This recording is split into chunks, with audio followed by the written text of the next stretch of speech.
The word nation in scripture, ethnon, as an ethnic nation in Greek, or goy, as in Hebrew.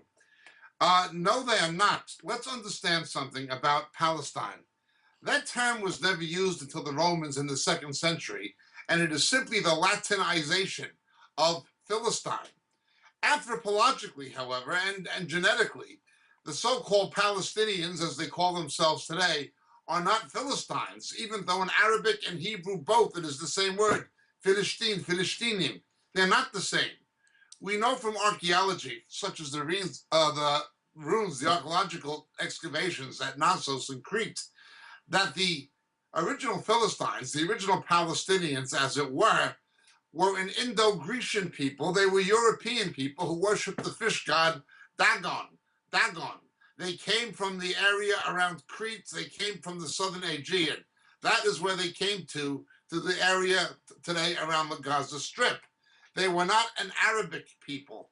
They were not Semites. They were Indo-European. The Romans renamed the land in the 2nd century after the Second Jewish Revolt, Palestine, simply putting Philistine into the Latin language of Rome. That's how it came about.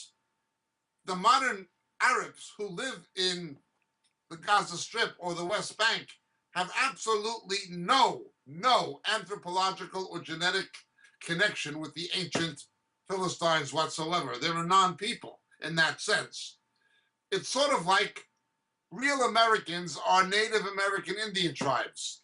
Seminole, Arapaho, Navajo, Apache, people like that, Mohicans, Mohawks. You have an immigrant population of Euro-Americans, of Afro-Americans, of other Hispanic Americans, of Asian Americans.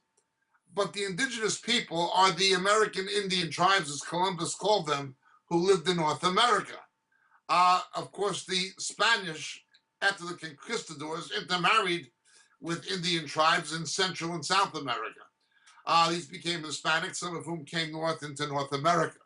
Nonetheless, the indigenous people are not European in their origin, anthropologically.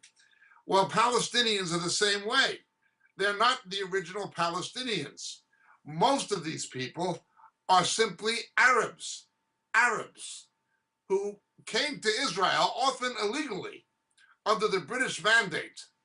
Once the British mandate took place, the British began to build an infrastructure, a railroad. They built a harbor in Haifa, things of this nature. Then with the Aliyah movement and the Zionists, the Jewish immigrants built things like hospitals, schools, Hebrew University, and so forth. Infrastructure improved, education improved, healthcare improved, and Arabs began to enter the land illegally from places like Tunisia to escape the feudalism of the Arab Muslim world for a better standard of living under the British and with the Jews. Now, there were Arabs who had lived there for some centuries, but they were not indigenous. There were small numbers of people who were largely Bedouin, and they supported Zionism. They supported the Aliyah because the Jews brought Western development, and it helped their own standard of living, their own longevity, their own infant mortality, life expectancy, and so forth. So the Arabs who were there the longest are essentially Bedouins who supported Zionism, and Bedouins still voluntarily serve in the Israeli military and are Israeli citizens. It is these other people who came from other countries and their grandchildren and great-grandchildren who are falsely claiming, built on a complete lie, to be an indigenous people, that it's their land, that it's their homeland. In fact, archaeology does not lie. Archaeology supports the biblical record and the historical record that the Jews were there as long as the Canaanites. They go back to the Canaanitic period. This is the archaeological record.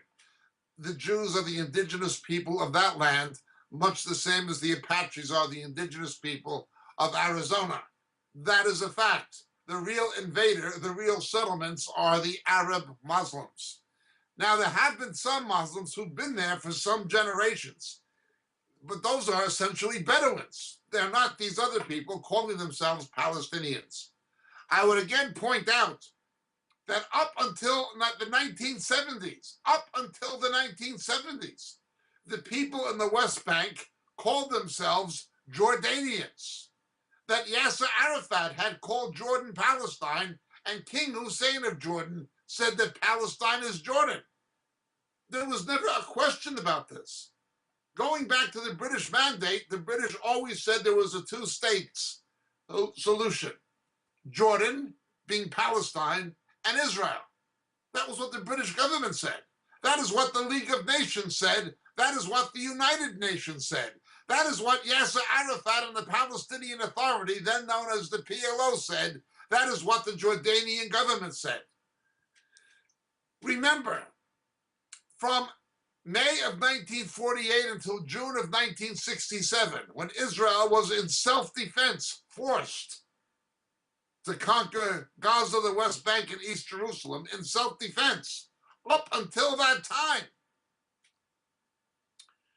the Arab Muslim world had nearly 20 years to establish a second Palestinian Arab Muslim state, in addition to the one they said already existed in Jordan. So when they talk about a two-state solution, they're lying. They already had a two-state solution by their own words and by the words of the UN, League of Nations, and the British government. Yasser Arafat agreed to it, the Jordanians agreed to it. Now, if they wanted another state, in other words, a three-state solution, well, when they had the West Bank, when they had the Golan, when they had East Jerusalem and the Gaza Strip from 1948 until 1967, why didn't they make another Arab Muslim state in addition to the one they already had when they had nearly 20 years to do it? The whole thing is a complete lie and a nonsense. It is a lie that is propagated, among others, by Barack Hussein Obama, and John Kerry. It's a complete lie. It's a complete nonsense. These people are not anthropological Palestinians. They're not Philistines. They're the children, grandchildren, and great-grandchildren of Arab immigrants who came from the surrounding Arab countries. You did have absentee Arab landlords and certain families. Yasser Arafat came from Egypt. He was born in Egypt. He served in the Egyptian army. He was educated in Egypt. The whole thing is a complete and utter nonsense. Now, a Palestinian up until 1948 had been anyone who lived in the land, the region between the Jordan and the Mediterranean.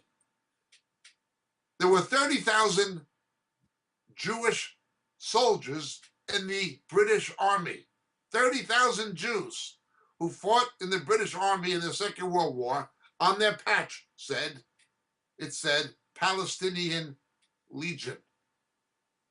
The original name of the Jerusalem Post was the Palestine Post, and the original name of the Israeli Philharmonic was the Palestine Philharmonic. It had nothing to do with Arab nationalism or Islam.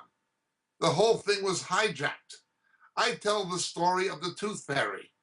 People in the West Bank in 1970s went to bed as Jordanians, but the Tooth Fairy came, waved the magic wand, and they woke up the next day, and lo and behold, they'd been transformed, or they were told they were transformed, into Palestinians. The whole thing is a big nonsense. My name is Jacob Prasch. Thank you so much for your question. God bless. Blessings, dear friends. Greetings in Jesus. This is your friend Jacob Prasch speaking to you at the moment from the UK. You know, so many of the questions we get in our Roku broadcasts and on our video clips and on YouTube deal with subjects that we deal with much more extensively in our books. We can't, for the sake of brevity, go into the kind of depth in a TV broadcast we can actually go into in a book. But so many of the questions come from material that are expounded in the books on a much more broader scale that it's almost frustrating sometimes that we can't spend hours and hours answering the questions that are given to us. Obviously, practicality dictates that's not a possibility. The books are there. They're available. They're available in print through the Moriel catalog on the Moriel website, moriel.org. But in this day of Kindle and electronic books, they're also available through Amazon, and they're available through Kindle. The three books that would be the most referred to in the questions we receive are the three latest books. First being The Dilemma of Laodicea. The Dilemma of Laodicea is an exposition of the seven churches in Revelation, culminating with the final two churches, Philadelphia and Laodicea particularly, setting the stage for the return of Jesus. The Dilemma of Laodicea would be the first. The second would be Shadows of the Beast. Shadows of the Beast. How the coming Antichrist, how his identity will be revealed to the faithful church. The rapture will not happen, absolutely not happen, until the faithful church knows who the ultimate beast of Revelation is. That is the Antichrist and also the false prophet. How the identity of the coming Antichrist will be revealed to the faithful church. Shadows of the Beast, the second book. And the final and latest one, Harpazo, what the scripture actually teaches about the rapture, the snatching away which takes place between the sixth and seventh seals in the book of Revelation. So these three books, The Dilemma of Laodicea, Shadows of the Beast, and Harpazo, all available in the Moriel catalog, all available through Amazon, and all easily available electronically by Kindle. Thank you so much, dear friends. God bless, and Jesus be with you.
Thank you.